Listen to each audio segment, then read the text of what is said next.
Stock exchange आपके साथ मैं हूं अंजना ओम कश्यप और आज लखनऊ की इस लड़ाई में हम आपको बताएंगे पॉलिटिकल स्टॉक एक्सचेंज के नजरिए से कि आखिर कौन सी पार्टी कहां पर दिखाई दे रही है। देखिए, दो दौर का मतदान, तीसरे दौर के मतदान के बाद लगभग 172 सीटों पर वोटिंग हो जाएगी। पिछले 2017 के चुनाव में 140 सीटों पर बीजेपी ने जीत हासिल की थी, जिसकी वजह से तस्वीर बिल्कुल साफ थी कि कौन आगे कौन पीछे। लेकिन अब बुंदेलखंड, सेंट्रल, इन सब को देखते हुए अब नजर हम डाल रहे हैं पूर्वांचल पर, क्योंकि असली लड़ाई पूर्वांचल की है। कहा भी जाता है कि जिसने पूर्वांचल जीता वही लखनऊ जीत लेता है। तो आइए हम आपको बताते हैं कि पूर्वांचल की अहमियत आखिर क्यों है। पूर्वांचल में 172 सीटें जो है, 142 सीटें हैं कुल। सबसे पहले हम आपको दिखा रहे हैं 142 सीट्स जो कि पूर्वांचल में है। उनमें से 35.24%, यानी आप समझ लीजिए जो कुल सीटें 403 है उनमें से 35% एक तरह से यहीं पर पूर्वांचल में है। रुहेलखंड में 52 सीटें हैं और 12.9% एक तरह से समझ लीजिए। अवध में 73 सीट्स हैं जो कि 18% के आसपास सीटें होती हैं। पश्चिमी उत्तर प्रदेश में 44 सीटें जो कि लगभग 10.92% हैं। दोआब के इलाके में 73, 18.12% वहां पर, और बुंदेलखंड में सिर्फ 19 सीटें हैं जो कि 4.7 है। तो 142 सीटों के साथ लगभग 35% सीटें इसी पूर्वांचल से आती हैं। अब हम आपको बताएंगे कि क्यों कहा जाता है, आंकड़े बताते हैं कि आखिर पूर्वांचल जिसका उसी का क्यों उत्तर प्रदेश कहा जाता है। वो इसलिए क्योंकि पूर्वांचल जब जब जो पार्टी जीतती है दबदबा बनाती है। सेंचुरी मारी थी पिछली बार भारतीय जनता पार्टी ने, 100 आउट ऑफ 142 ये रहा था उनका स्कोर कार्ड। जब 2017 में बनी थी उनकी सरकार 70.42%, आप समझ लीजिए मामला था। यही समाजवादी पार्टी की सरकार बनी थी 2012 में, उन्होंने 84 सीटों पर जीत हासिल की थी यहाँ पर। उससे पहले बीएसपी ने 77 सीटों पर 2007 में जीत हासिल करके अपनी सरकार बनाई थी और 2002 में समाजवादी पार्टी ने 56 सीटें यहाँ पर हासिल की थी 142 में से, आधे से थोड़ा आप अंदाजा लगा सकते हैं, और इसीलिए उनकी सरकार यहाँ पर बनी थी। अब हम जल्दी से आपको जातीय समीकरण यहाँ का दिखा देते हैं कि उत्तर प्रदेश में जो जातीय आंकड़ा है वो क्या कहता है। उसके नजरिए से भी समझना होगा कि क्यों आखिर चुनावों के एन पहले, देखिए पहले दूसरे तीसरे दौर में जाट, मुस्लिम, दलित, उसके बाद से आप जब तीसरे चरण में आते हैं तो वहां पर यादव बहुल सीटें होती हैं, लेकिन अब ब्राह्मण वोटर्स का वैल्यू बढ़ता है और इसीलिए आप देखेंगे कि अजय मिश्र टेनी के बेटे आशीष मिश्र टेनी बेल पर बाहर आ जाते हैं। क्या ये ब्राह्मणों की नाराजगी खत्म करने के लिए? ये तमाम सवाल पूछेंगे यहाँ पर जो पैनल है उससे, लेकिन जल्दी से आपको आंकड़ा दिखा रहे हैं। मुस्लिम 19% हैं यूपी में पूरे, तो पूर्वांचल में 16% है, यानी मुस्लिम वोट यहाँ पर घट जाता है। वहीं ब्राह्मण वोट 8 से बढ़कर 9% हो जाता है। राजपूत वोट 10 से घटकर 9% हो जाता है। यादव वोट 11 से बढ़कर 14%, कुर्मी प्लस कोयरी 8% से के बराबर ही रह जाता है पूरे यूपी में भी और पूर्वांचल में भी। वहीं पर दलित मतदाता 21% पूरे यूपी में, 21% यहाँ पर भी। लोअर ओबीसी जब हम देखते हैं तो 17% और 17%, यानी ये भी पूरी तरह से हो जाता है बराबर दोनों ही जगहों पर। अब आपका परिचय उन खास मेहमानों से करा देते हैं जिनके साथ हम यहाँ पर चर्चा करेंगे, क्योंकि ये तस्वीर जो हम आपको बता रहे हैं वो ये साफ बताता है कि किस तरह से पार्टियां अब अपनी रणनीति को, कि कैसे मुद्दे बदलने हैं, कैसे ध्रुवीकरण करना है, इन सब पर उनकी नजर रहेगी। मोहसिन रजा साहब, मंत्री यूपी सरकार में, किस्मत दांव पर इस बार योगी आदित्यनाथ और उनके पूरे सरकार की। सुरेंद्र राजपूत जी हमारे साथ हैं जो कि कांग्रेस पार्टी का पक्ष रखेंगे, प्रवक्ता हैं कांग्रेस पार्टी के।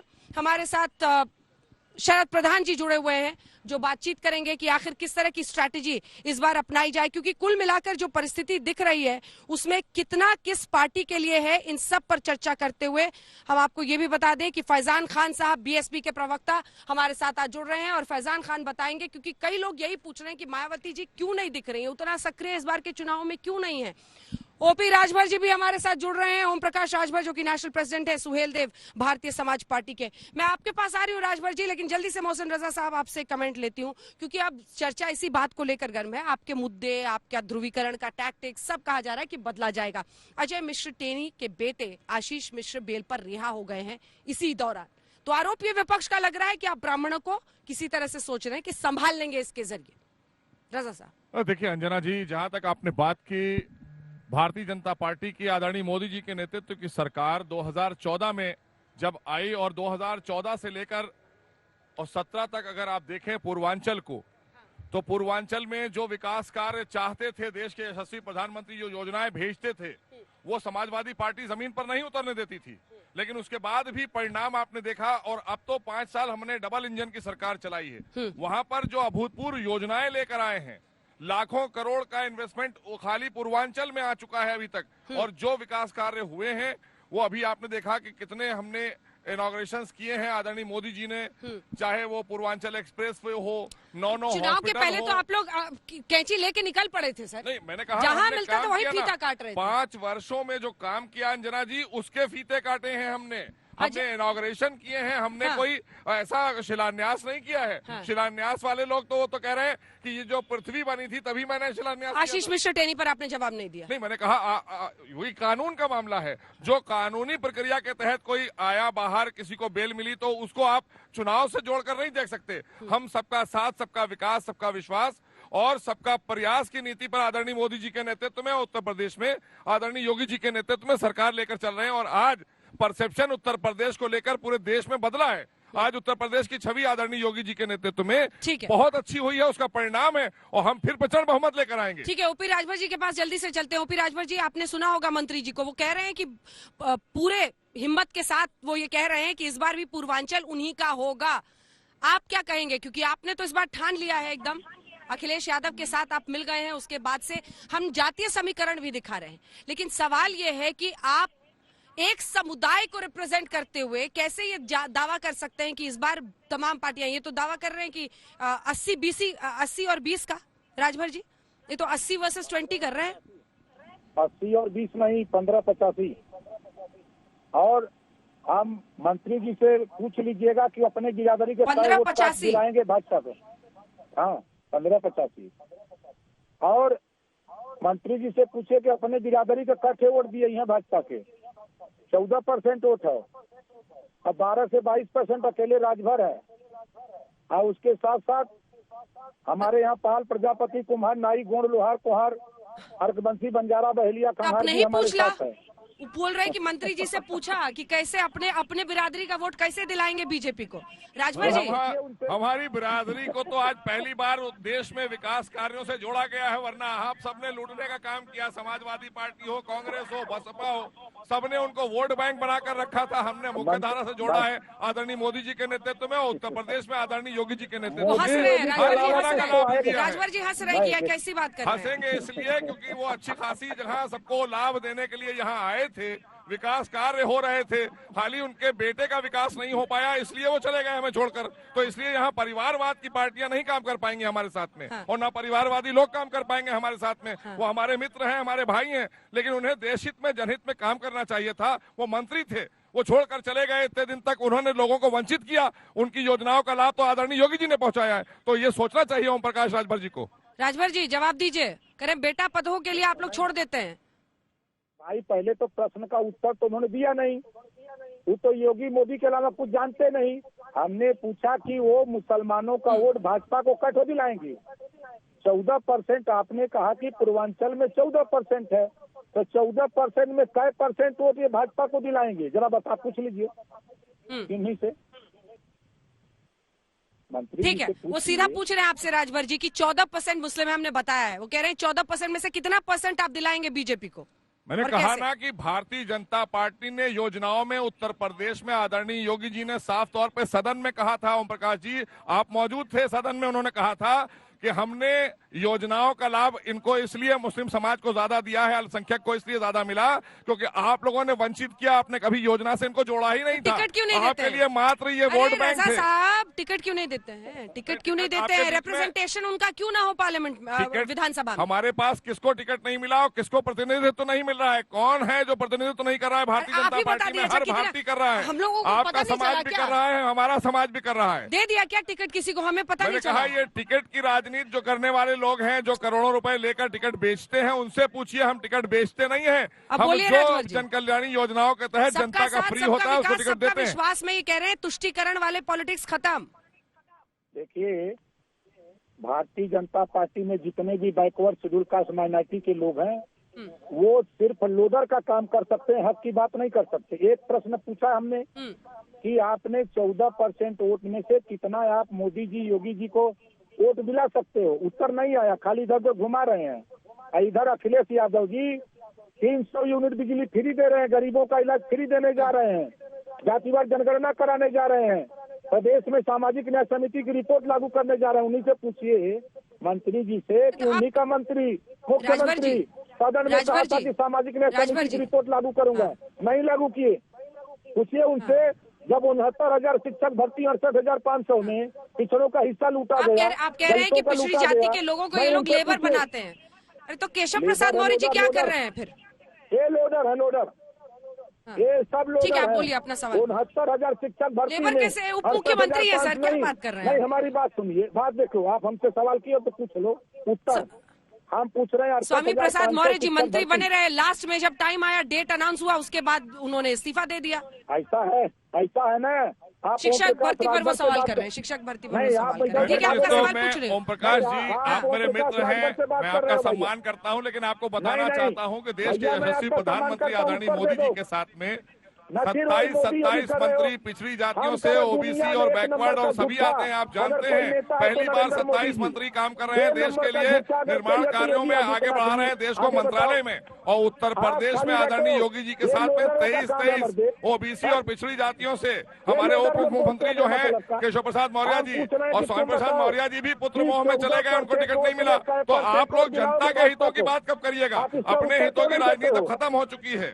सबका साथ, सबका विकास, सबके विश्वास के ऊपर आइए और सबकी सहभागिता होना चाहिए। एक बार बात सुन लीजिए फिर जवाब दीजिए। हाँ। हमने मंत्री जी से पूछा, फिर से बोलिए, आवाज। मुसलमान का 14% वोट में कै % भाजपा को दिलाएंगे, उत्तर क्यों नहीं देते? ये खाली झूठ झपाट 420 समझा करके वोट लेने जाओगे। यहाँ ओम प्रकाश राजभर पूर्वांचल में खड़ा है, एक भी सीट नहीं जीतने दूंगा पूर्वांचल में, आओ हम दिखाते हैं आपको जलवा अपना। ये खाली पूर्वांचल, ओम प्रकाश जी, पूर्वांचल हमेशा से भारतीय जनता पार्टी को बोनस देता चला रहा है और इस बार भी हम 5वें चरण में सरकार बन जाएगी भाजपा की। खाली और पूर्वांचल हमारा बोनस होगा। कह रहे मोदी मोदी होगा। कितना पिछली बार सेंचुरी मारी थी, इस बार क्या हमारे लिए बोनस होगा, प्रचंड बहुमत वहीं से साबित होगी हमारी। पूर्वांचल राजभर जी, मोदी जी के नेतृत्व में बहुत विकास हुआ है। अब देखिए भाई, ओम प्रकाश जी, आपने विकास नहीं किया अपने समाज का, आप निजी स्वार्थों के चलते सरकार छोड़कर गए थे। आप जनहित के लिए सरकार नहीं छोड़े थे। स्वामी प्रसाद मौर्य जी ने भी यही किया था, वो भी सम्मानित नेता है।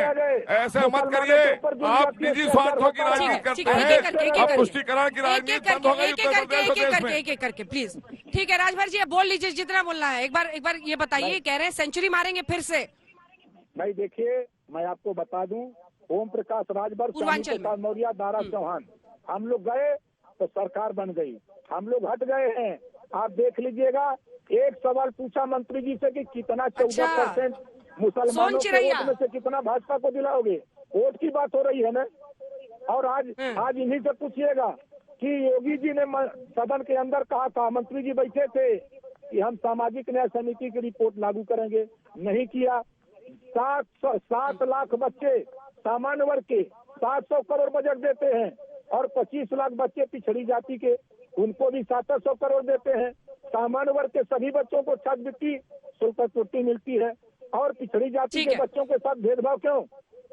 ये वोट देने के लिए 69,000 शिक्षक भर्ती, 68,500 शिक्षक भर्ती, योगी जी ने हिस्सा लूट लिया। और लूटने के बाद जब बच्चे गए तो पुलिस से पिटवा दिया। जब पुलिस से पिटवा दिया उसके बाद बच्चे गए राष्ट्रीय पिछड़ा वर्ग आयोग, जांच हो गई, 23,000 पद लूटा योगी जी ने। अब जब उसके बाद कह रहे हैं कि 6,000 भर्ती करेंगे, 17,000। ठीक है सर, इनका जवाब जल्दी से ले लेते हैं, जल्दी से मोहसिन साहब आप जवाब दे रहे हैं। प्रकाश जी, पिछड़ी और अनुसूचित जाति के बच्चों के लिए छात्रवृत्ति बंद कर दी थी समाजवादी पार्टी ने, जहां आप चले गए हैं। हमने शुरू की, आदरणीय योगी जी के नेतृत्व में समाज कल्याण ने बहुत बड़े पैमाने पर बांटी है। और हम नौकरियां भी दे रहे हैं, 4.5 लाख नौकरियां पारदर्शी तरीके से। हमारी सरकार में कुछ बिकता नहीं था, आप वहां चले गए जहां पैसे से नौकरियां बेची जाती हैं, जहां पर पहले नौकरी निकालने से पहले लोगों से पैसा एडवांस लिया जाता है।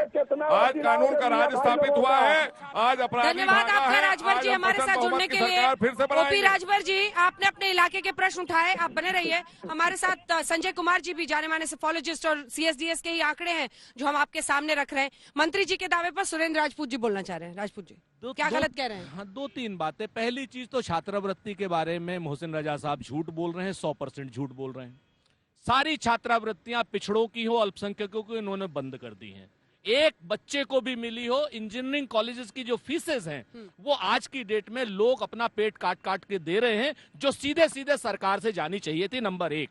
नंबर 2, इन्होंने दूसरा झूठ बोला, सरकार का झूठ बोला कि इन्होंने हजारों लाखों नौकरियां, एक नौकरी इन्होंने अंजना जी जो 2017 में इन्होंने क्या नाम पब्लिश की हो और उसको कंप्लीट किया हो। 8 बड़ी परीक्षाएं हुई यहां पर, 7 के पेपर लीक हुए हैं, सारी कोर्ट में हैं। पिछली सरकारों की दी हुई नौकरियों के नियुक्ति पत्र बांट रहे हैं और उसके बाद ऐसे ऐसे लोगों को तहसीलदार बना रहे हैं। क्या बना रहे थे वो? एक पटवारी बना रहे थे जिसकी इन्होंने नौकरी नहीं दी, वो बेचारा नेपाल भाग गया। इस सरकार को 10 मार्च के बाद इसके मंत्रियों को और मुख्यमंत्री को भी उसी तरीके से, उसी पटवारी की तरीके से नेपाल भागना होगा। अब जरा कांग्रेस पर बात कर लें सर आपसे। बिल्कुल कीजिए। अब कांग्रेस का ही प्रतिनिधित्व करें, कुछ बचा है? अब गुस्साइएगा मत। मैं तो बस ये पूछना चाह रही हूँ, आप आक्रमण जितना अच्छा से करते हैं, टीवी पे पार्टी को डिफेंड करते हैं, इस जमीन पर क्या दिख रहा है? सब देख रहे हैं ना। हम 2 चीजें अंजना जी बहुत स्पष्ट आपसे कह रहे हैं। हाँ। आप महिला हैं, आप हमको बताइए कि क्या राजनीति का डिस्कोर्स नहीं बदलना चाहिए? क्या राजनीति में 40% महिलाओं की भागीदारी का वो देना गलत है?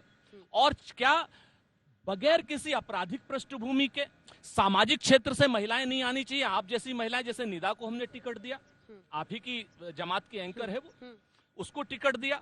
उसी तरीके से क्या अन्य वर्गों का प्रतिनिधित्व नहीं होना चाहिए राजनीति में? राजनीति क्या सिर्फ और सिर्फ सत्ता प्राप्त करने के लिए आप बात करते हैं या समाज के हित के लिए भी बात करते हैं? श्रीमती प्रियंका गांधी जी अगर गांव-गांव जा रही हैं, पांव-पांव जा रही हैं, नगर-नगर जा रही हैं और डगर-डगर जा रही हैं, 10 मार्च को सुखद परिणाम आपको आश्चर्यचकित करेंगे। फैजान साहब जा रही हैं तो मेरे ख्याल से सिर्फ उत्तर प्रदेश क्यों उनको दिखाई देता है, समाज तो पंजाब में मायावती जी कहाँ जा रही हैं? ये विषय फैजान साहब एक बार मायावती से भी पूछ लो। ठीक है, की बात कर रहे हो? अब अरे पंजाब में गई हो, वहाँ समझौता किया था आपने, वहाँ पे आपको मालूम है एक भी रैली नहीं की आपने। अरे प्रियंका गांधी के ऊपर आप भारतीय जनता पार्टी के पिछलग्गू हो गए। अब आज की डेट में आप भारतीय जनता पार्टी के पिछलग्गू हो गए। पंजाब में ये नहीं बोलेंगे, क्या नाम, गोवा में ये नहीं बोलेंगे, ये नहीं बोलेंगे उत्तरांचल में। ठीक है फैजान साहब बोले, और उत्तर प्रदेश में घर से नहीं निकले। पुराने दिग्गज है तो उनको दबा मत दीजिए। अब फैजान भाई बोलिए। अंजना जी सबसे पहला पूछ रहे मायावती जी कहाँ है? मैं बता रहा हूँ, आज पूरा उत्तर प्रदेश, अगर आप अपने कैमरे को उठाकर दिखा दें जिस जगह पे आप ये प्रोग्राम कर रही हैं, तो यहाँ का लखनऊ का विकास का एक एक ईंट इस बात का आपको जवाब देगा कि आदरणीय बहन कुमारी मायावती जी कहाँ है। अंजना जी वो बैठी है मायावती जी, एक बार कैमरा उठा के दिखा दीजिए। उसके अंदर दूसरी बात, आज लोग देश नहीं विदेशों से आते हैं तो कहते हैं आज लखनऊ में आदरणीय बहन कुमारी मायावती जी ने लखनऊ में क्या बा ये दिखा दिया उन्होंने अपने शासनकाल में। दूसरी बात, अभी राजभर जी बहुत बड़े स्टेटमेंट दे रहे थे मुसलमानों पे। मैं फैजान खान बहुजन समाज पार्टी का प्रवक्ता के नाते उनसे एक सवाल पूछना चाहता हूं। जिस समाजवादी पार्टी को वो समर्थक हैं और समर्थन दे रहे हैं, न समाजवादी पार्टी ने अपने शासनकाल में पदोन्नति के आरक्षण को आप सब ने देखा और दिखाया कि किस तरह से पार्लियामेंट में उन्होंने पर्चा फाड़ा, किस तरह से हमारे लाखों कर्मचारी दलित पे भाई लोग जो हैं वो किस तरह से डिमोशन पा गए और सारे कर्मचारी नीचे पायदान पे आ गए। ये समाजवादी पार्टी की दलित सोच है। अब रही बात मुसलमानों की सोच, आप बता दीजिए वेस्टर्न से लेकर पूर्वांचल तक जो टिकट का वितरण हम भारतीय जनता पार्टी से कहते हुए तो सौतेला व्यवहार करता ही करता है। समाजवादी पार्टी पीलीभीत में वरुण गांधी के कहने से टिकट बांट रहे हैं। अब बात करते हैं लड़ाई करेंगे भारतीय जनता पार्टी से, सारे मुस्लिम प्रतिनिधि का टिकट उन्होंने काटा। आपने मुस्लिम कैंडिडेट्स उतारकर वोट का बंटवारा करने की हमने उनको हिस्सेदारी दी। क्या गलत किया? राजभर जी में हिम्मत है तो बात करें हिस्सेदारी पे। राजभर जी है क्या हमारे अगर है हिम्मत तो बात करें हिस्सेदारी पे। राजभर जी है क्या हमारे 21% हमारी हिस्सेदारी बनती है उत्तर प्रदेश के चुनाव में 403 में हमने वोट देने का काम किया। और अंजना जी आज से नहीं, बहुजन समाज पार्टी हमेशा से मुसलमानों को टिकट देने का काम करती है, क्योंकि उनकी हिस्सेदारी देती है। हमने ब्राह्मणों को भी टिकट दिया, हमने दलितों को भी दिया, ठीक है। पिछड़े शरद वर्ग को प्रधान भी जी, दिया। शरद प्रधान जी, दोनों ही लहर की बात कर रहे हैं अभी तक। अभी जो ये अभी तक जितना हुआ है उसमें योगी जी ने भी इंटरव्यू में कहा है कि 113 में से 100 सीटें हम जीत रहे हैं, और पूर्वांचल में तो आप दावा सुन ही रहे हैं। अगर अंजना जी, अगर जुबानी जमा खर्च पे जीत और हार हो रही होती तो निश्चित रूप से भारतीय जनता पार्टी स्वीप कर चुकी होती। और क्योंकि अभी तक जितना भी इनका जिस तरीके का कैंपेन है और जिस तरीके की विज्ञापनबाजी हुई है, वो मुझे लगता है कि अभूतपूर्व है, अनप्रेसिडेंटेड है। पिछले 2 सप्लीमेंट्री बजट्स में योगी आदित्यनाथ की सरकार ने 650 करोड़ का एलोकेशन किया पब्लिसिटी के लिए। अब उससे अंदाजा लगा लिया, और उसमें इतना ज्यादा अर्ध सत्य है हर बात में कि उस मतलब वो ओवरडू हो गया है। हाँ। तो मुझे लगता नहीं है कि लोग उससे इंप्रेस हो रहे हैं। और वैसे सब पार्टियों को आदत होती है, चाहे वो समाजवादी हो, कांग्रेस हो, बसपा हो, ये झूठ बोलने की सबको आदत होती है। लेकिन अगर झूठ की पराकाष्ठा है तो आज की सरकार में मुझे दिखती है। संजय जी, दुर्भाग्य। संजय जी, मेरा सवाल आपसे ये है, ठीक है, आ रहे हैं अरुण राजभर जी भी हमारे साथ जुड़ गए हैं, जो कि ओपी राजभर जी की पार्टी से हैं। जल्दी से मैं आपके पास संजय जी आना चाहती हूँ। एक होलिस्टिक तस्वीर पूर्वांचल की जो हम लोग दिखाने की कोशिश कर रहे हैं, इन आंकड़ों को कैसे एनालाइज करें, क्या दिख रहा है, क्या अयोध्या, काशी, ये सब कुछ काम आएगा पूर्वांचल में? संजय जी को आवाज नहीं जा रही क्या? संजय जी, आप फिर से उनका फोन कनेक्ट कीजिएगा जल्दी से। अरुण राजभर से एक कमेंट ले लेते हैं। अरुण राजभर जी, ओपी राजभर जी भी पहले थे यहाँ पर, ये बोल रहे हैं कि प्रतिनिधित्व की बात हो रही है तो समाजवादी पार्टी ने कितने मुस्लिम उम्मीदवारों को इस बार टिकट दिया है? मुजफ्फरनगर में ध्रुवीकरण रोकने के लिए उन्होंने वहां पर भी किसी मुस्लिम कैंडिडेट को सीट नहीं दिया है। तो कह रहे प्रतिनिधित्व पर तो आपका गठबंधन भी पीछे है। मिस्टर राजभर, देखिए, उत्तर प्रदेश में जितना हमने सामाजिक न्याय का स्थान हमने दिया है उतना भारतीय जनता पार्टी नहीं दिया। उन्होंने तो अपराधियों को टिकट दिया है। 100% टिकट में 99% अपराधी भारतीय जनता पार्टी लड़ा रही है। और हमने सामाजिक न्याय के साथ साथ हमने हर समाज को टिकट दिया है। हमने बंजारा को टिकट दिया है, अरकवंशी को दिया है, राजभर को दिया है, चौहान को दिया है, यादव को दिया है, मुसलमान को दिया है। सारी सीटें एक समाज को नहीं दिया जाता है। समाज में सबको न्याय देने के लिए सबको खुद भी टिकट लिया, ये भी तो बता दें। परिवर्तन किया जाता है। और माननीय अखिलेश यादव जी और माननीय ओम प्रकाश राजभर जी सामाजिक न्याय की लड़ाई लड़ते हैं। बहुजन समाज पार्टी की तरह भारतीय जनता पार्टी सहयोगी बन के काम नहीं करते हैं। उत्तर प्रदेश में 300 यूनिट बिजली फ्री। सहयोगी कौन था? बहुजन समाज पार्टी थी या भारतीय जनता पार्टी के आप सहयोगी थे? अभी शासन काल में जब मलाई खाने का टाइम आया तो भारतीय जनता पार्टी को ज्वाइन कर लिए और अब समाजवादी पार्टी के साथ चले गए। आप लोग सिर्फ सत्ता पाने के लालच में आप लोग और टिकट पाने के लालच में इधर से उधर जाते हैं। आराम से। मुसलमान भी जानते हैं, हाँ। उत्तर प्रदेश अरे राजभर जी, और उत्तर प्रदेश के हर वर्ग के लोग जानते हैं कि भारतीय जनता पार्टी का, बहुजन समाज पार्टी का टिकट भाजपा बांट रही है। ना बता एक सेकेंड, दागी उम्मीदवारों की बात हो रही है तो वही कहावत याद आती है कि चलनी दूसरे सूप के, जिसमें खुद 72 थे छेद। अरे प्रभु, आपने तो जेल में मौजूद लोगों को टिकट दिया है। पार्टी में है समाजवादी पार्टी ने जेल में, और एक नहीं, हाँ, जेल में मौजूद लोगों को टिकट दिया है कि नहीं गठबंधन ने, समाजवादी पार्टी ने? आप बताइए, भारतीय जनता पार्टी ने संगीत सोम को टिकट दिया है कि नहीं दिया है? भारतीय जनता पार्टी एमएलसी बनाती है ब्रजेश सिंह पर, तब आपका सवाल नहीं होता। हाँ ठीक है, लड़ाई कीजिए किसकी शर्ट ज्यादा काली, तब सवाल नहीं खड़ा होता है। लड़ाई कीजिए किसकी शर्ट ज्यादा काली, यही लड़ाई है आप लोगों की। देखिए, आपसे पूछे आपके बारे में, आप इनका रिपोर्ट कार्ड लिखिए, इनसे पूछेंगे ये आपका रिपोर्ट कार्ड लिखेंगे। ये तो हाल है इस देश की राजनीति का। संजय जी, पूर्वांचल पर एक होलिस्टिक एनालिसिस आपसे समझने की कोशिश कर रहे थे। इन नंबर्स को हम किस तरह से देखें? क्या अयोध्या, काशी, ये सब काम आएगा बीजेपी को, या फिर ध्रुवीकरण में भी एक नए सिरे से वो कोशिश करेंगे इस बार, क्योंकि उनको पिछड़ी जातियों को इधर लुभाना है, क्योंकि कई छोटी छोटी पार्टियां जो है चली गई गठबंधन में। संजय जी। अंजना जी, जो आंकड़े आपने दिखाए उसकी अगर मैं एनालिसिस करूं तो ये बताने की हम कोशिश कर रहे हैं इन आंकड़ों के जरिए दर्शकों को कि पूर्वांचल का महत्व यूपी की राजनीति में क्या है। संख्या के दृष्टिकोण से पूर्वांचल का बहुत महत्व है, 144 सीटें आती हैं और लगातार अगर आप देखें 2017 में बीजेपी की सरकार बनती है, 2012 में समाजवादी पार्टी की सरकार बनती है और 2007 में बीएसपी की सरकार है। और आप देखिए, जिस पार्टी की भी सरकार बनती है उसके लिए जरूरी है कि पूर्वांचल में उनका प्रदर्शन अच्छा रहे, क्योंकि पूर्वांचल की सीटें बहुत ज्यादा हैं। तो हर पार्टी को अगर सत्ता में काबिज होना है, सत्ता पानी है यूपी की, तो जरूरी है कि पूर्वांचल पर फोकस किया जाए और पूर्वांचल की ज्यादा से ज्यादा सीटें जीतने की कोशिश की जाए। बीजेपी ने इसका प्रयास पहले से किया। दूसरी बात, जो दूसरे आंकड़े जो थे कि क्या पूर्वांचल कुछ अलग तरह का इलाका है। पूर्वांचल में अगर आप सामाजिक दृष्टिकोण से देखें तो बहुत अलग नहीं है। अगर पश्चिमी उत्तर प्रदेश को छोड़ दें जहां पर जाट मतदाताओं की संख्या बहुत ज्यादा है, लेकिन अगर दूसरे इलाकों से तुलना करें तो वो आंकड़ों से ये पता चलता है कि पूर्वांचल इलाकों में थोड़ा ओबीसी जो है, गैर यादव ओबीसी की तादाद ज्यादा है और ब्राह्मण समुदाय के वोटरों की तादाद ज्यादा है पूर्वांचल में दूसरे इलाकों के हिसाब से। तो दोनों पार्टियों का, दोनों गठबंधनों का यह प्रयास है, बीजेपी गठबंधन और समाजवादी पार्टी गठबंधन का यह प्रयास होगा कि इस इलाके में अच्छा से अच्छा प्रदर्शन किया जाए। अब उसकी स्ट्रैटेजी क्या होगी? दोनों पार्टियों की स्ट्रैटेजी अलग अलग है। दोनों पार्टियों ने पहले गठबंधन जरूर किया। आप देखिए बीजेपी ने के जो लोग छोड़ करके समाजवादी पार्टी में आए, उनका जातीय आधार क्या था? वो गैर यादव ओबीसी जाति से, उसमें कई लोग थे, वो सब टूट करके समाजवादी पार्टी के तरफ आए। तो ऐसा लगने लगा समाजवादी पार्टी ने एक अच्छा सोशल कोलिशन बनाया है और ईस्टर्न यूपी में, पूर्वांचल में उसका प्रभाव होगा और समाजवादी पार्टी बीजेपी को नुकसान कर सकती है।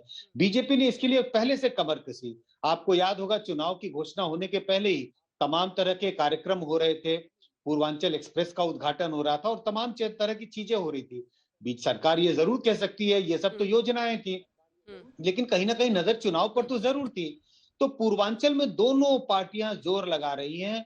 दोनों पार्टियों की कोशिश है पहले अपना सामाजिक समीकरण के आधार पर वोटरों को अपनी ओर लाएं और प्लस उसकी जरूरत है। तो प्लस के लिए मुझे लगता है बीजेपी राम मंदिर, हिंदुत्व का मुद्दा कहीं ना कहीं उठा के जरूर लाएगी और समाजवादी पार्टी इस बात को लेकर जनता के बीच में जाएगी कि लोअर ओबीसी का एक तरह से अंदेशा हुआ, उनके हितों की अंदेशा हुई, उनकी अपेक्षा की गई है बीजेपी की सरकार में। ये सारी स्ट्रैटेजियां हैं जो हमें आगे वाले चुनाव के दौर में देखने को मिलेगी। ठीक है, ठीक है, ठीक है। पॉलिटिकल बहस मैं यहाँ शुरू करूंगी, लेकिन उससे पहले आपकी ग्राउंड रिपोर्ट पूर्वांचल पर इस वक्त क्या कह रही है? आप मुझसे पूछ रही हैं अंजना जी? बिल्कुल बिल्कुल संजय जी।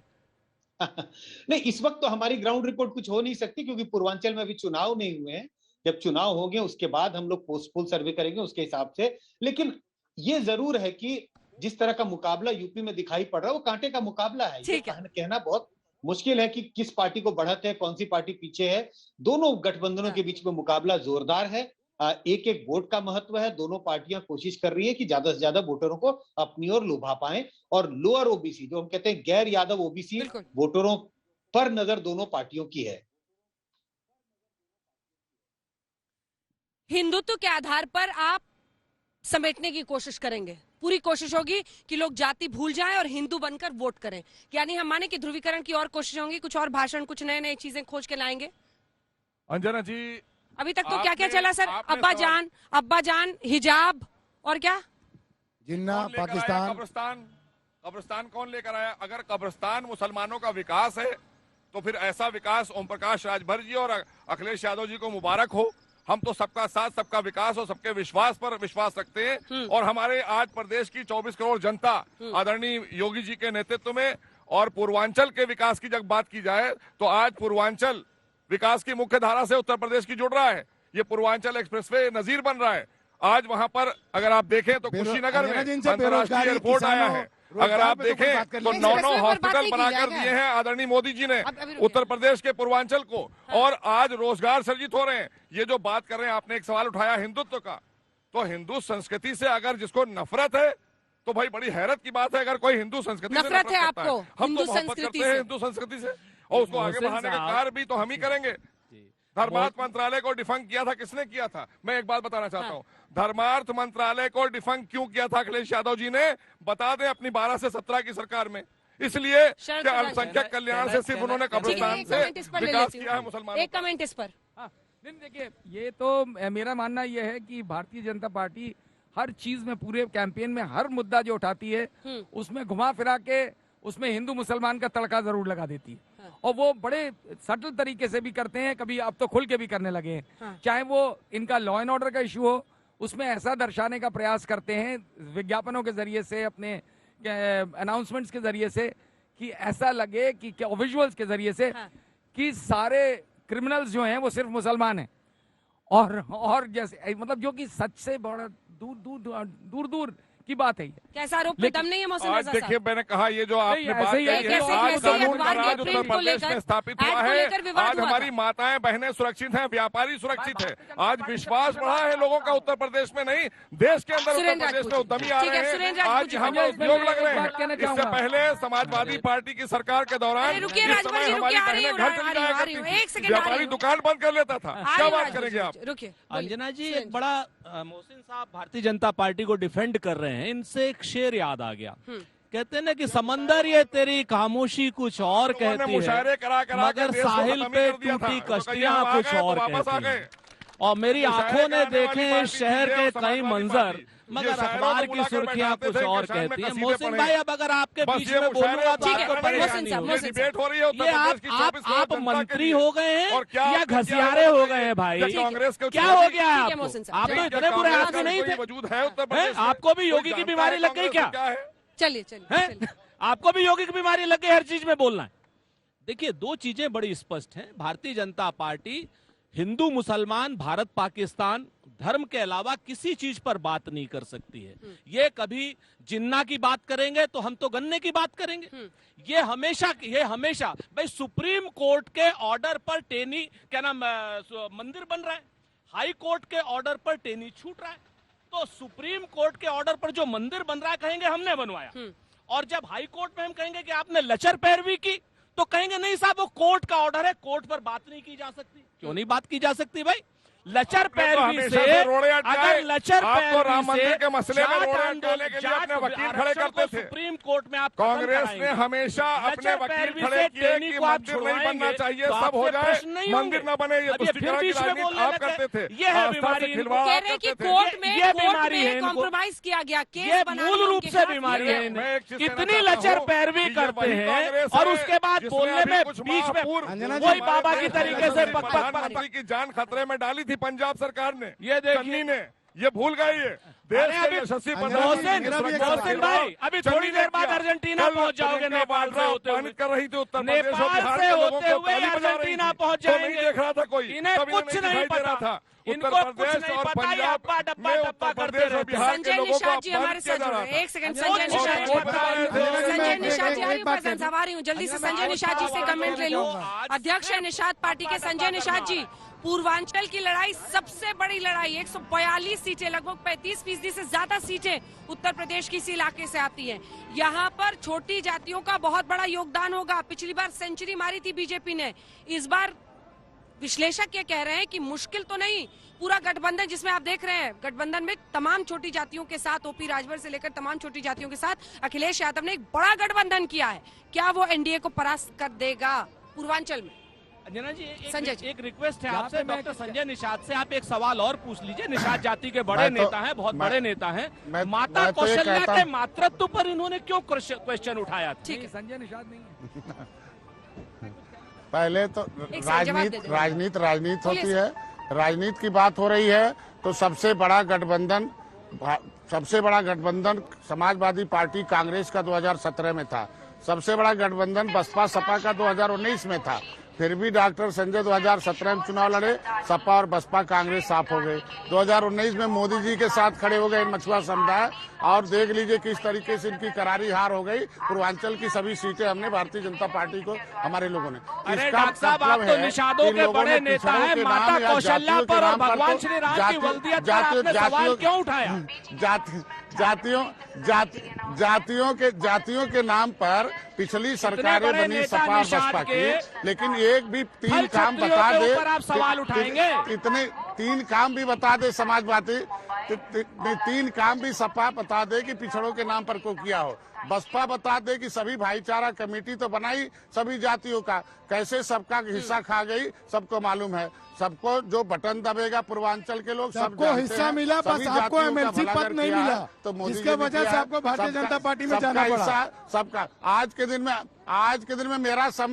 मेरा समुदाय 7 जून 2015 को कसरवल कांड हुआ था, जो गोली चली थी, मेरा एक भाई मारा गया था और 7 महीने हम लोग बाहर थे। किस तरीके से हम लोग अपराधी घोषित किए गए थे अपने आंदोलन मेरे अपनी मांगों को लेकर। आज वो अपना याद करके तब बटन दबा रहा निषाद समुदाय, मछुआ समुदाय कि सपा हिस्सा मांगने पर गोली चलाती है, बसपा अपने हिस्से को प्राप्त कर तो रिश्ते करा देती है, कांग्रेस फाइल गायब करा देती है। तो ये 18% मछुआ समुदाय आपको तो अपना के एमएलसी साथ पद रहेगा। चाहिए। सुरेंद्र राजपूत जी के भी सवाल का आज जवाब के दीजिए दिन में ना। आज समय आने दीजिए, एमएलसी बने, क्या सब कुछ बनेंगे। हम लोगों ने आज हमारा समाज आपका सपा बसपा इसीलिए कांग्रेस तो का गए बटन भारतीय छूना बंद जनता कर पार्टी दिया, में। तो क्यों नहीं कौशल्या सत्ता पर में आ वो जा रहा सवाल कह रहे हैं है। कि एमएलसी क्यों की उन बात पर प्रश्न चिन्ह आज खड़ा के दिन किया? में आज नहीं भारतीय जनता पार्टी हम कहते हैं कि इन्हीं लोगों अच्छा, ने एमएलसी पर छोड़िए, पुरानी बात हो गई। अब बताइए, पार्टियां मंत्री थी, का डील हुआ है सबको कि नहीं? लिया था सब। अरे मौजूदा डॉक्टर नहीं, संजय हमारे निषाद, तो डील मौजूदा हुआ है कि- सरकार में डील पहले से करी हमारे है कि डील नहीं? है कि जो सबका साथ मंत्री हमने अपने लोगों टोपी और झंडा मोदी जी अपना के नारा रहते ये पहुंचाना मुमकिन था। नहीं है। हमें सीटें चाहिए थी, 15 सीटें हमने लिया। आज के दिन में डीले तो ये लोग करते डॉक्टर रहे, हम साहब लोग डील सुरेंद्र वाले नहीं हैं। राजपूत डील बोल वाले रहा पिछली हूं, सरकारें थी, किस आपने तरीके से डील थल करती थी। क्षत्रियों के ऊपर, आप निषाद पार्टी के बड़े नेता हैं, आपने थल क्षत्रियों के ऊपर, माता कौशल्या के ऊपर, आप इतने बड़े निषाद नेता होते हुए माता कौशल्या की वल्दियत पर क्यों सवाल उठाए? क्या आप उस पर कायम हैं? नहीं, मैंने पूरी देखे वो काट छांट करके वो पेश किया जाता। मैंने ये कहा था कि कुछ धर्म शास्त्रों में ऐसे लिखे हैं और उसे उसमें सुधारना चाहिए, तो पता चला बाद वाली बात करके खत्म कर दिया। आगे जो राजनीति करना होगा उस तरीके से उसका जवाब मैंने उसी चैनल पर दे दिया। सर, मकवाड़ा बाकी इस घाट समय में इलेक्शन चल रहा है, इस समय जनता की बात होनी चाहिए, उनके विकास की बात होनी चाहिए, उनके विकास की बात होनी चाहिए, उनके रोजी ठीक रोटी है, की आखिरी बात सवाल होनी है सर चाहिए, आपसे, उनकी आखिरी समस्याओं सवाल है, के समाधान आखिरी की बात सवाल होनी चाहिए। आखिरी सवाल है, मंत्री की बात हो गई है कि नहीं? पहले से मंत्री की बात पहले से हो गई है कि नहीं? वादा किया है हम कहते मंत्री हैं पद कि देंगे आपको? बार्गेनिंग बहुत अच्छा करते हैं अंजना जी। हमने एक ही बात है, हम एक ही बात है कि हमारी समस्याओं के, हमारे समाज की समस्याओं का समाधान उसकी बात हो चुकी है। आरजीआई ने लेटर सामाजिक न्याय मंत्रालय को लिख दिया, उसे पास कराने की बात हो गई। आज के सर, दिन में टीवी इनके पे बता रोजी रोटी दीजिएगा तो छीने गए रिकॉर्ड थे। में रहेगा ना, क्रिमिनल बाद में राइट्स उनको एक्ट जो बोलिएगा। लगा था वो उसका लगा। हाँ ना, निश्चित हम कहते हैं कि मेरा सवाल आज के मुझसे दिन नहीं में रहेगा। जो राजनीति अपनी हिस्सेदारी नहीं राजनीति में ले पाएगा जो पार्टी, तो वो अपने समाज का हिस्सा कैसे दिला सकता है? निषाद पार्टी आई है, अगर अपने हिस्से में अपने कोटे में सीट पाई है तो सीट और पाएगी, अपने तो जो घर भी में शासन सारा पद प्रशासन लेके आई होगा, है। उसमें भी हिस्सेदारी मिलेगी। वो तो अपने आप नहीं पद जो हमारे आज के दिन में 70 साल से आप लोगों को पद देता रहा, तब तो नहीं दिक्कत आई। एक सांसद, एक विधायक बन गया। 70 साल से देते रहे तो नहीं दर्द होता था। संजय निषाद पहले ही बता दिया। हम कह रहे हैं ये आज सुरेंद्र के दिन में- राजपूत ने नहीं, बीएसपी ने सवाल किया था। हम कह रहे हैं आज के दिन में MLC वाली लफ्ज़ पे उन्होंने संजय जी बहुत बहुत मुबारक हो आपको। समाज का आपको फिक्र नहीं है, जो अपने परिवार का फिक्र है वो पूरा आपका भाजपा ख्याल रख रही है। हम कहते परिवार के लोग मुलायम सिंह से पूछिए ना कितने लोगों को बना रखा है। आप सैफई पूछिए 2014 में 2019 में कौन आए थे, किसको टिकट दिया था? अंजना जी सही तो कह रही है, कौल कितना काला पहन रहा कपड़ा, उसी पर लड़ाई लड़िए। ये है राजनीति। बहुत धन्यवाद आपका संजय निषाद जी हमारे साथ जुड़ने के लिए, अध्यक्ष निषाद पार्टी के, जिन्होंने ये दावा किया कि इस बार गठबंधन के लिए सफाई की घड़ी होगी और वो बीजेपी के साथ खड़े हैं और अपने समाज की हिस्सेदारी के लिए शासन प्रशासन में जो जगह बननी चाहिए वो लेकर वो रहेंगे। जल्दी से आपके पास फैजान साहब आते हैं। अंजना जी, अभी जो मोहसिन रजा साहब ने बातें कही और इन्होंने कहा कि हिंदुत्व पे ये चुनाव नहीं लड़ रहे हैं, पूरा चुनाव चाहे हिजाब, कब्रिस्तान, हिंदू मुस्लिम, उत्तर प्रदेश नहीं, देश का जनता का बच्चा इस बात को अंजना जी जानता है कि भारतीय जनता पार्टी के पास सिवाय इसके कोई भी लफ्ज नहीं है। और मुझे तो डर अंजना जी इस बात का है कि दूसरा चुनाव भी हुआ है, तीसरा चुनाव आते आते कहीं मोहसिन रजा साहब का नाम ना बदल दे भारतीय जनता पार्टी,